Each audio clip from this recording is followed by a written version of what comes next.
আজকের ভিডিওতে আমি ESP8266 নির্ভর প্রোডাক্টগুলো নিয়ে আলোচনা করব। জানবো কোনটি কোন কাজের জন্য বেশি উপযুক্ত এবং কোনটি আপনার কেনা উচিত।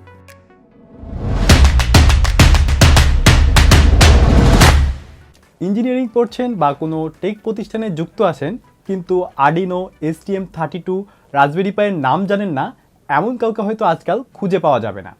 কিছুদিন আগেও আমরা শুধু এভিআর বা পিআইসি মাইক্রোকন্ট্রোলার সম্পর্কে জানতাম, যেগুলো প্রোগ্রাম করতে অভিজ্ঞ প্রোগ্রামারের প্রয়োজন হতো, যার কারণে স্টুডেন্ট প্রজেক্ট, ফাস্ট প্রোটোটাইপ বা রিসার্চের মতো কাজে ব্যবহার করা খুবই কঠিন ছিল। এরপর বাজারে আসে আর্ডিনো। সহজ পিন আউট, প্রোগ্রামিং সিনটেক্স এবং কম দামের কারণে এটি ব্যবহারকারীদের মাঝে খুবই দ্রুত জনপ্রিয় হয়ে ওঠে। তবে আইওটি এর জনপ্রিয়তা বাড়ার সাথে সাথে আর্ডিনো মুখ থুবড়ে পড়ে, কারণ আর্ডিনোতে ইন্টারনেট ভিত্তিক কাজের জন্য অতিরিক্ত শিল্ড ব্যবহারের প্রয়োজন হতো।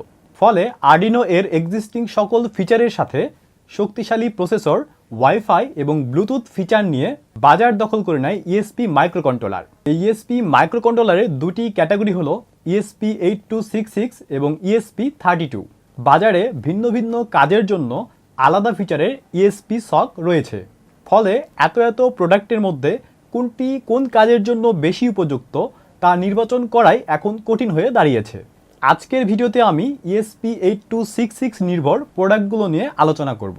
জানবো কোনটি কোন কাজের জন্য বেশি উপযুক্ত এবং কোনটি আপনার কেনা উচিত। আপনি যদি এক্সিস্টিং মাইক্রোকন্ট্রোলার ব্যবহার করে ইতোমধ্যে ডেভেলপ করা সিস্টেমে আইওটি ফিচার যুক্ত করতে চান, তাহলে ESP01 বা ESP03 ব্যবহার করতে পারেন। এগুলো আপনার এক্সিস্টিং মাইক্রোকন্ট্রোলারের সঙ্গে সিরিয়াল কমিউনিকেশন করে পুরো সিস্টেমকে আইওটি ডিভাইসে রূপান্তর করে। আর অপরদিকে আপনার যদি নতুন ডেভেলপমেন্ট শুরু করার পরিকল্পনা থাকে, তাহলে whims D1 mini, note MCU V1 বা নোট MCU V2 ব্যবহার করতে পারেন। এই ডেভেলপমেন্ট বোর্ডগুলোতে সব প্রজেক্টের জন্য প্রয়োজনীয় digital, analogue, PWM, I2C, SPI এবং সিরিয়াল ডাটা ট্রান্সমিশন পিন রয়েছে।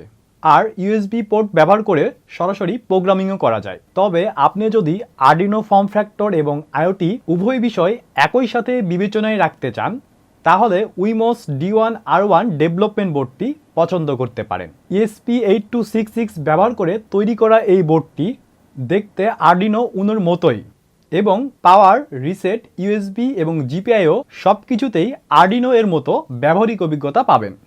আর যদি আইওটি প্র্যাকটিসের জন্য SMP, মাইক্রোকন্ট্রোলার এবং রিলে মডিউল ইউনিট সবগুলো একই সাথে চান, তাহলে সেটিও সম্ভব হতে পারে ESP12F 4 চ্যানেল স্মার্ট সুইচের মাধ্যমে, যেখানে ESP8266 এবং রিলে মডিউলের ওয়্যারিং নিয়ে আপনাকে একদমই চিন্তা করতে হবে না।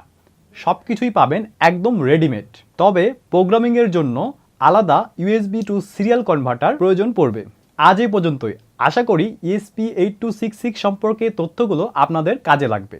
পরবর্তী ভিডিওতে আমরা ESP32 সক ব্যবহার করে তৈরি করা বিভিন্ন ডেভেলপমেন্ট বোর্ড এবং তাদের সুবিধা এবং অসুবিধা নিয়ে আলোচনা করব। নতুন ভিডিও পাবলিশ হওয়ার সঙ্গে সঙ্গে নোটিফিকেশন পেতে চ্যানেলটি সাবস্ক্রাইব করে বেল আইকনটি অ্যাক্টিভ রাখুন। ধন্যবাদ।